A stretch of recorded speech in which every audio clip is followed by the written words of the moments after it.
In Friuli Venezia Giulia Fratelli d'Italia si conferma primo partito. Lo schieramento guidato dalla Presidente del Consiglio Giorgia Meloni ottiene il 34% delle preferenze di chi si è recato alle urne per eleggere il nuovo Parlamento europeo. Al secondo posto c'è il PD con il 20,9% dei voti, in crescita rispetto al 2022.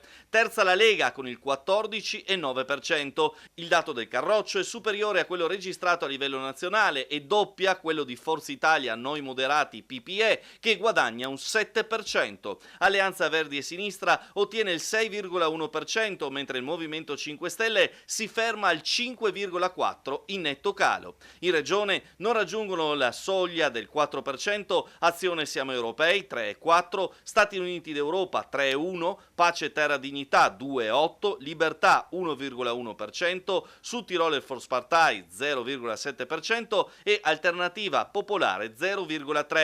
Nella circoscrizione nord-est, quella di riferimento per l'elezione degli eurodeputati, Fratelli d'Italia ottiene il 31,9% e il PD il 25,8%. Più vicino invece il risultato del derby nel centrodestra, con la Lega al 10,2% e Forza Italia al 7%. Dietro Alleanza Verdi e Sinistra al 6,7% e il Movimento 5 Stelle al 5,7%. Fuori dalla soglia di sbarramento Azione, Stati Uniti d'Europa, Sud Tiroler Volkspartei, Pace Terra e Dignità, Libertà e Alternativa Popolare. Per quanto riguarda i candidati, in una circoscrizione nord-est in cui la Premier Meloni supera i 490.000 voti, colpisce l'exploit del sindaco di Pordenone Alessandro Ciriani, che tocca le 43.479 preferenze ed ha già un piede in Europarlamento. Tra i big del PD svetta il governatore dell'Emilia-Romagna Bonaccini, mentre l'isontina Saravito, nonostante le oltre 19.000 preferenze, non ce la farà.